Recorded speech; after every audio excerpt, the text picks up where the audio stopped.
Hello, everyone. This is Ben here. In a past life of mine, before I started Code Red, um, I worked for a company called Sport Radar, who were like the number one, well, they're the most respected sports data company. And I was heading up everything to do with Counter Strike and esports in that company from 2015, 2016 to 2018, I want to say.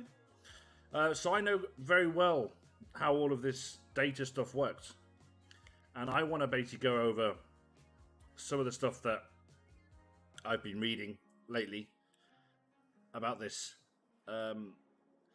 So let's start with a lovely little paint job. So here is the TO. They have data from every single game that's played. How they sell that data, in most cases, it's to one other company. This is Sport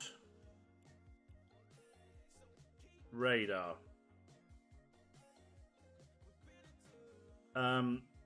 And that, it really is the extent of it. The only time a TO is sending data is to one person, to Sport Radar. And what Sport Radar do is they will sell data to Google. So when you type in, I don't know, I'm trying to think of a team's name. I don't know, Cloud9? Oh wow, I didn't spell their name right. Let's try again. Is this going to work? Cloud9 LCS. LEC? LCS? I don't even know. Yeah, basically, data from Sport Radar, from Riot, is populating these pages. Like, so when the game's live, it's telling you who's on the game, who's in the game, what their scores, kill their death ratio, like how many towers have been killed, what the gold is, etc. It populates this. So, League of Legends, Dota, Counter Strike. Trying to think of other games off the top of my head, I can't. But lots of the major esports titles basically are covered by this service. So when there's a tournament on, like IEM, you'll get results and stuff on here. And then Google can then resell this on, like this widget, and people can buy it and put it within their websites and stuff like that. So that's what Google do with the data. There's a bunch of other people, though. There is this person, this person, this person, and this person. And all I'm going to do to signify who they are is type B, B, B, and B. So let's just say for that event, let's just say it's an ESL event. ESL 1 Cologne. Data is given to Sport Radar. The ESL 1 Cologne data from the game is sold to 4 bookmakers, let's just say. Let's just say Bet365, Betway, Unibet, and whoever, right?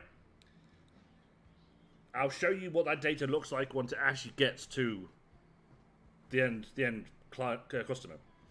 You've got Google. That's just happening automatically. That's just updating in real time of data from the matches. Not real time data. It's just creating a data archive almost. Apart from that, Sport Radar aren't giving anything to anyone outside of these. I wish I could take that away to signify that. Can I? There's no way of like whitening that out. Ignore the tail. In fact, just because it's going to annoy me, I'm going to... Oh, I've just done that by accident. Okay, anyway. That's a very simple way of doing it.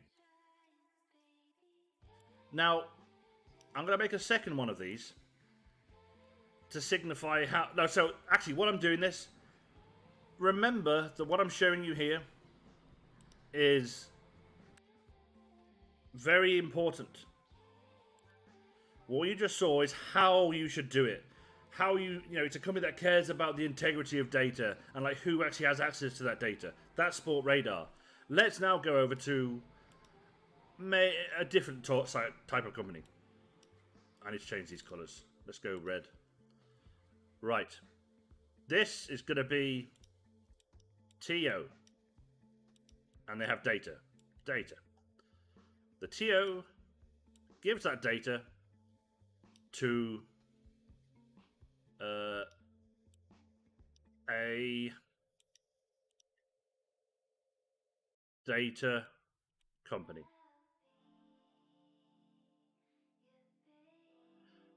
Maybe a less reputable data company. One that doesn't have stringent checks in place. And then when you think, like, who are they actually giving this to? It ain't going to Google. They haven't got to deal with Google. So, who is getting access to the data that these companies have? That's a question that me, as an industry professional who used to work in this industry and do this for a living, cannot answer.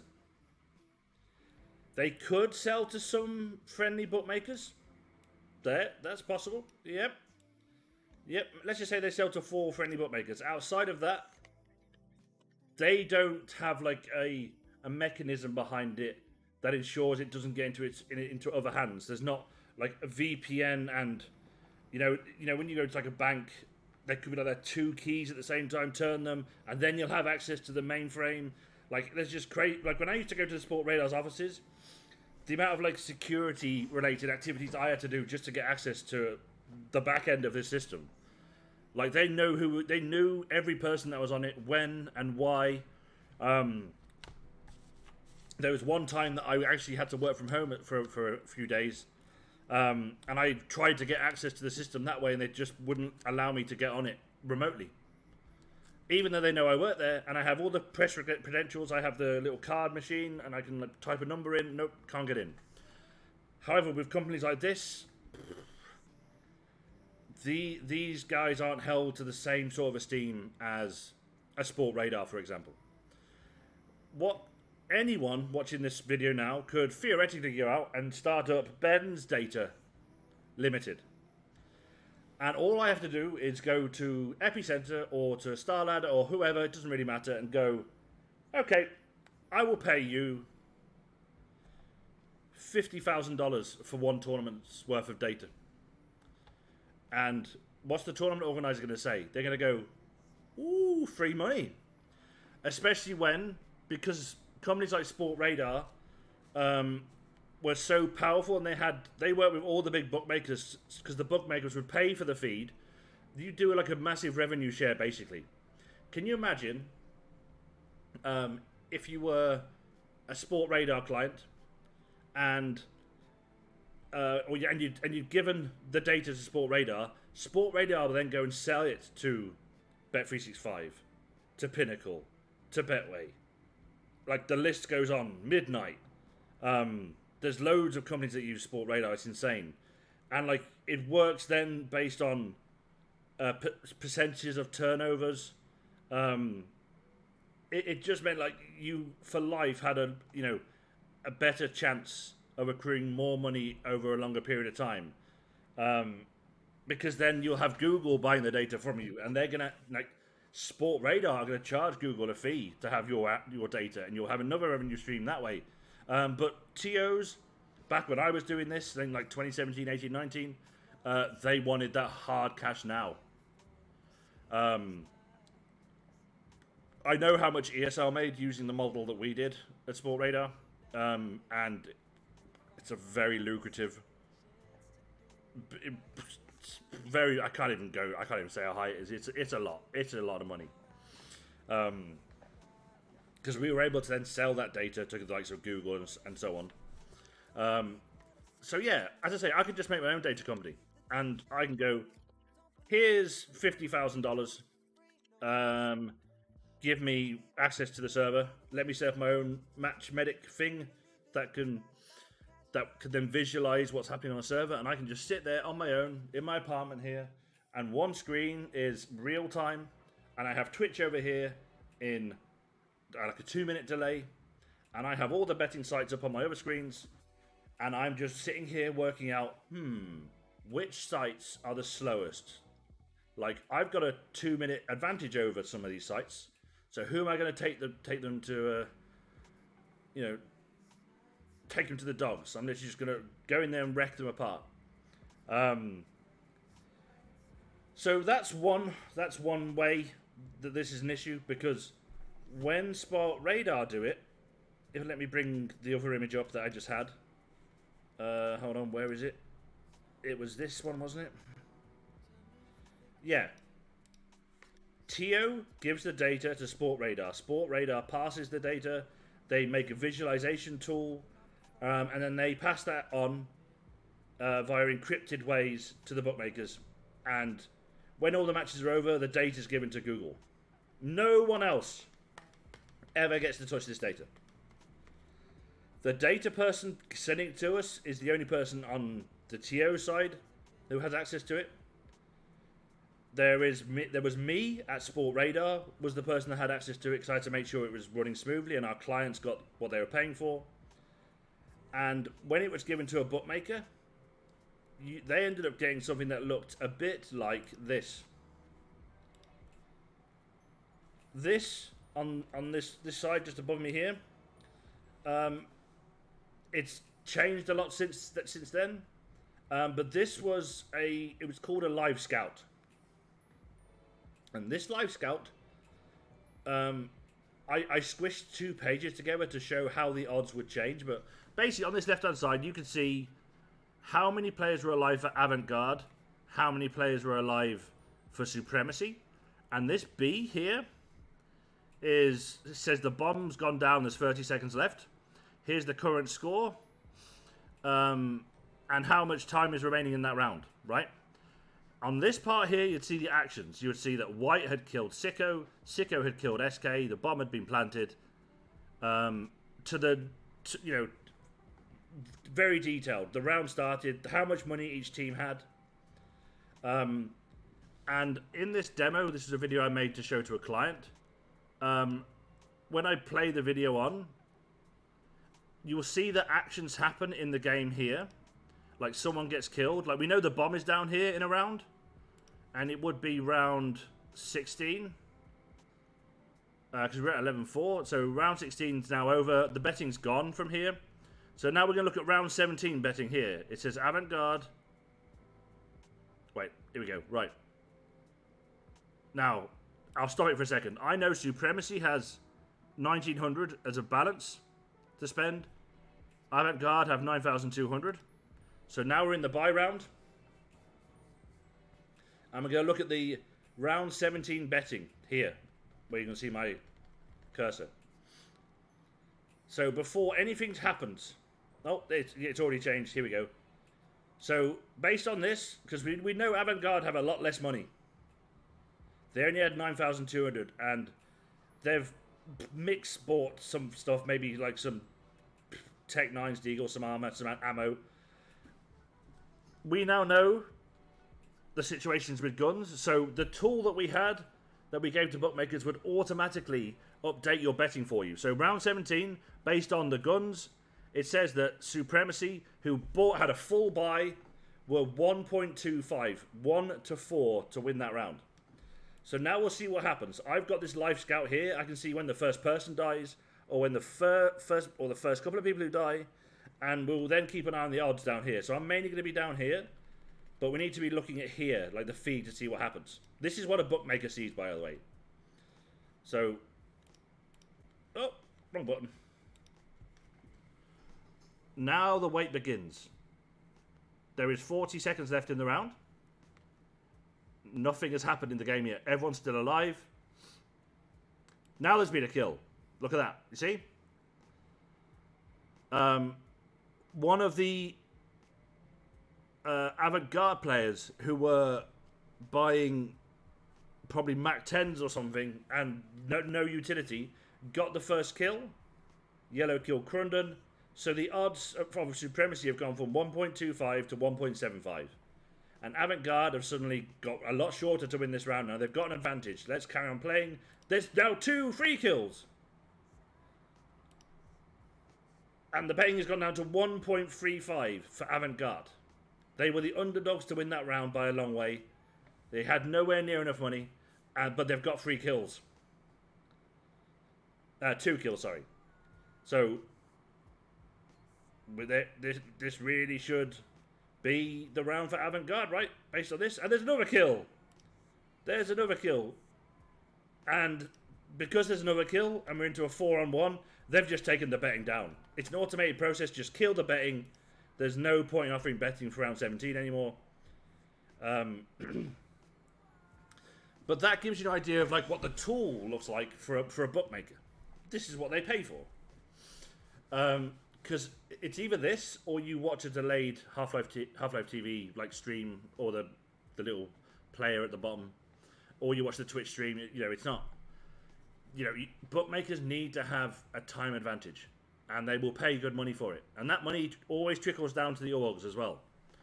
The other part that I can't show you is the live feeds they get. So from Sportradar, they would give you this live scout, but then they'd also give you the live feed. The live zero delay feed was only ever really used if this live scout wasn't working, because at the time you got all the information you needed. You'd done the mathematical equations. You'd worked out that, you know, when there's a killing around, how do the odds change, and that sort of thing. But yeah, sometimes this would stop working and you'd have to use the zero delay. When we would go on the zero delay, it was very rare to see more than 1 or 2 other people on that server who we presumed was like the head admin, and maybe one of the production team or something. I'm really not sure. You know, so it was people within the system or the running of the event itself were the people who were on there. It was never given to other. It was never given to other regions. It was only ever given to us. Other regions would have a completely not whitelisted, like a clean feed, which had none of like the English broadcast talent on it, and that's in like a form of like a YouTube video almost, like it's a dedicated stream. That will, because Twitch is at like 1 minute 30 delay, like what they're getting as a partner is a 1 minute delay. You know, commentators these days are commentating over GoTV feeds, and you're basically given a video version of a GoTV feed to commentate over.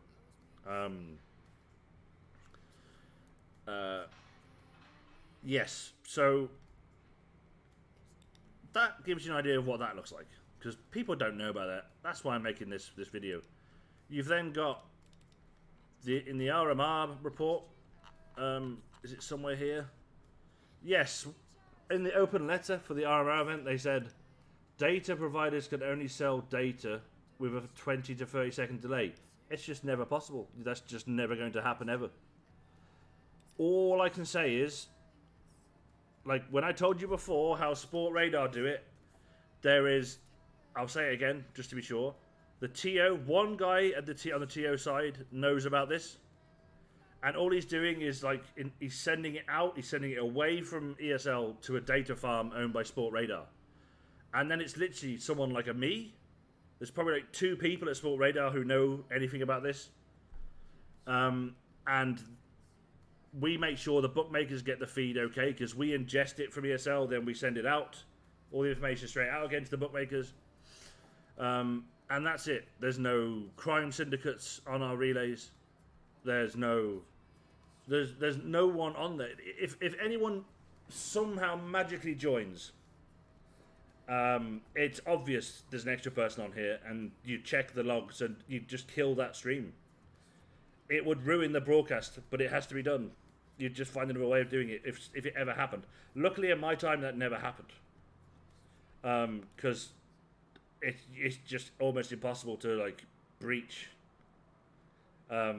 Because remember, the bookmakers here and myself at Sportradar, I have to log in to view this real-time information with my keypad, put my card in, type the code, connect via a certain VPN, log myself in, and then when I'd logged in, someone, my boss, my senior boss to me, would grant me access to the site, and then I'd be able to see it. This isn't a case of just, we gave away the IP and password to someone. Like, no, this is very protected. And this is why Sportradar have always been the biggest company for this sort of thing. It's a bit different when it comes to these other sites, where the TO here just goes, yeah, if you give me $50,000, you can have my data. And they're like, great. So the data company are like, woohoo! So they just send the data.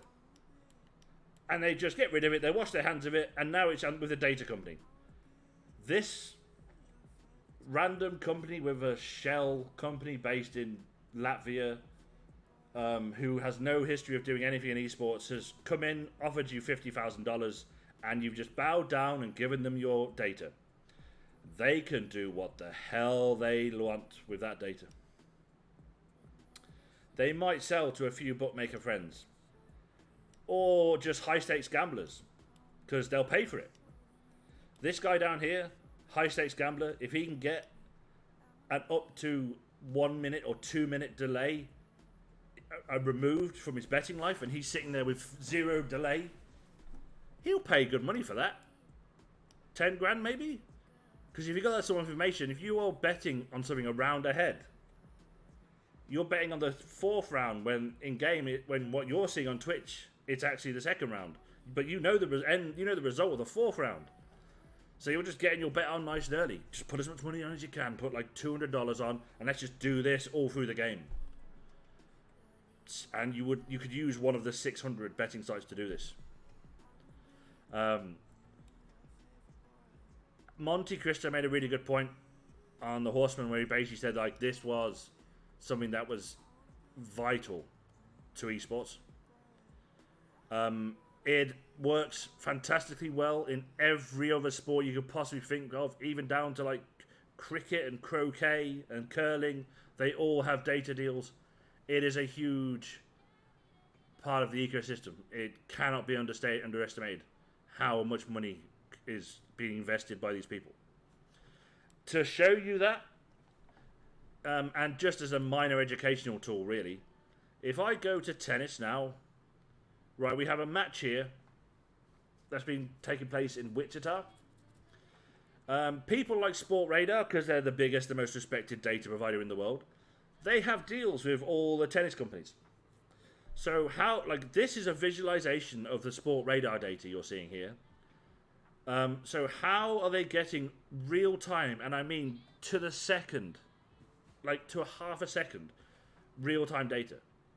Well, in tennis, every judge in their little panel, they are keeping tabs of the score as it happens. Every time there's a score, there's a 30 love types it in, or wins it, or hits an ace and wins it. It then comes up on here, and the scores are automatically updated based on what the judge does. It's part of his job. In soccer, what we got here, we got Granada versus Montserrat in a World Cup qualifier. Sportradar has someone in like a VIP box at the stadium with an iPad, and he is looking at the game as it's happening, and he's going, Granada are attacking right now. He's typing it into his screen. And when he thinks there's about to be a goal or a red card, he can just hit the kill switch. So all the betting disappears. And like this, all the betting's disappeared here. We don't know what's happened. There could be a goal, there could be a red card. It's all back now. Okay, it was probably nothing then. But yeah, so this sort of mechanism works well. For Sportradar, it stops people cheating and beating the bookies with time. And Sportradar will go all the way down to the Copa do Brasil between Sao Paulo and de Julio. Never heard of them. Just some Brazilian second division game. So yeah, this is to ensure the integrity of the game, and then all of this is handled by Sportradar and sold to Bet365 You name the bookmaker, you can buy it. It doesn't matter what bookmaker you are. So, what was the next part I wanted to show you? Where are we? Was I going to make another illustration? No, it wasn't. So yes, a closing remark regarding the RMR. Now that you've got a bit more knowledge about how data is used, if you are able to get compromised data, if I was able to contact whoever Epicenter sold their data to for the RMR, if I could find out who that company was, I could have probably called them and just said,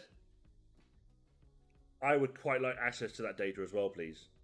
And they may well ask me for what reason, but ultimately, I don't know. So they could just turn around and say, okay, it will cost you $20,000. And I go like, okay, so where do I wire that to? And before you know it, you've got this on your screen. You don't even need a zero delay stream for this. Although I would imagine they've already also got the zero delay stream, so I'll get that and the zero delay stream. And that in the hands of a normal person like me, or anyone who wants to beat a bookie with illegal means, it's fucking amazing. You have a 4 minute, or between 1 minute 30 and 2 minute 30 advantage on everybody.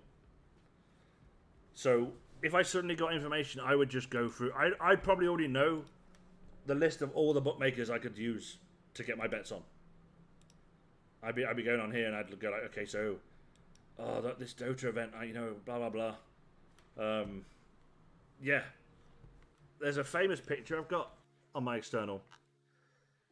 That's just to prove this. I probably won't get to find it in time, and I'll just finish my video. But I had 2 streams open. One was the official ESL stream for Dota. The other stream was the zero delay stream that we had. We were doing this in the office as like a test. And on one screen, you'll see the game over and like the end game board. And on the second screen, here it is. Oh dear. So, in the background is me with my screen, full screen, for an ESL Dota event. And like Vega Squadron had won. And I knew they'd won. And I just went to a random bookmaker site, at the time called eBettle. I'm not even sure they're around anymore. What was that? Oh. What the fuck? Yeah, I could get a bet on Vega Squadron to win at 1.08. So that is 8% profit on any money you put in.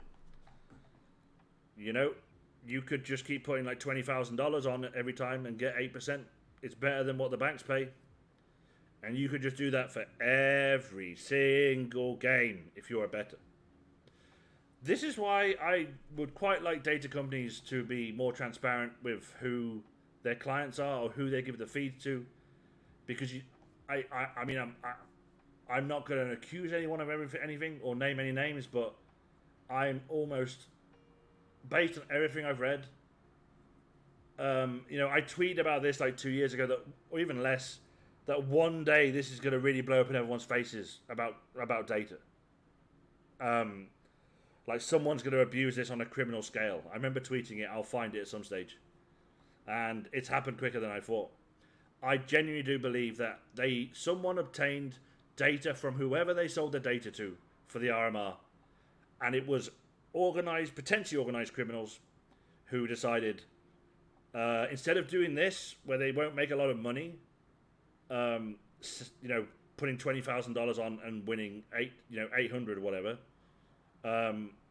they would rather use that information and give it to another team in a tournament, and then bet on Akuma to win at odds of 11 to 1, and just get $1,000 worth of bets on across 5, 10, 11, 12 sites, and like you'd have multiple people doing that, so there'd be like tens and tens and tens of thousands of dollars.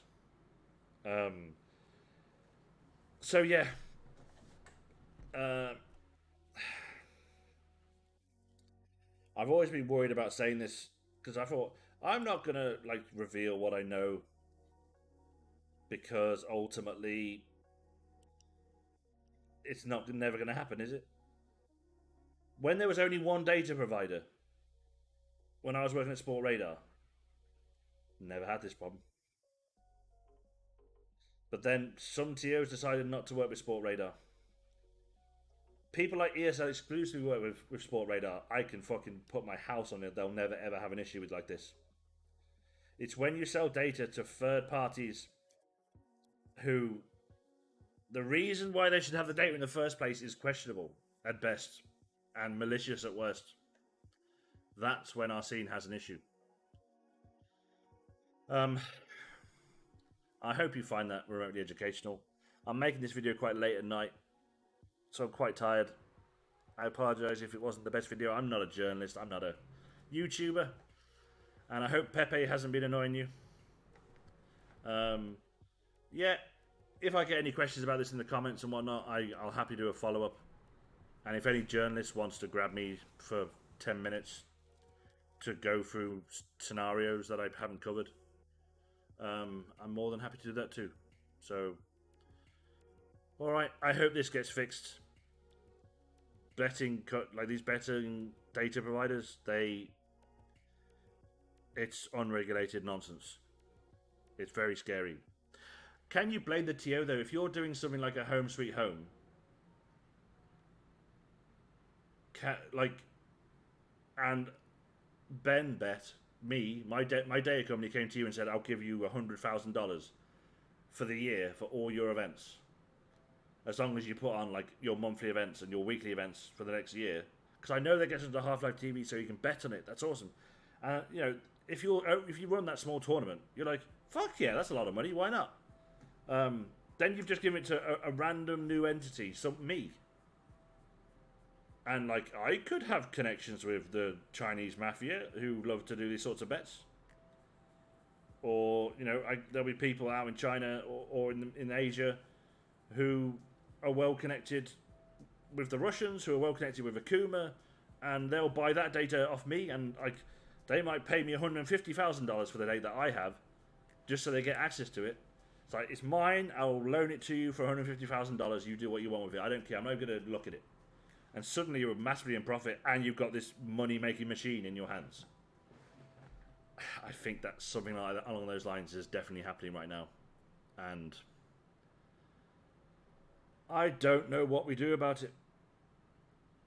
I think the first thing that comes to my mind is that tournament organizers need to make it clear who they're selling data to and why, what the reason why they went with that company, and then the company that they sell the data to jointly should come out and say, here is the plan for the data we've got. We're going to send it to Bet365, whoever, but they just basically have to own up to where that data is going to be going, who's going to have access to it, and then whoever goes into a partnership with these companies should force the data provider to send you like an audit of who was actually given access to what, when, why, and how, and just sit back and work out, like, did they keep their end of the bargain, or did they just for some reason give the admin the login to the highly sensitive data portal, and his admin could have just given it to his friend who plays for Akuma. There needs to be a bit more accountability here, and I'll do what I can. It's not an area I work in currently, but I'm well connected to people who work in the industry still. So yeah, hopefully I can help. So we'll see. If you got this far, nice one. You care for the integrity of CS and esports betting. This just doesn't happen in CS, by the way. This is happening, but in other games. This exact issue is happening in other games. This is an esports-wide data problem. Let's see if. I mean, there's no one around to stop it, so we'll see. Fuck it. Cheers.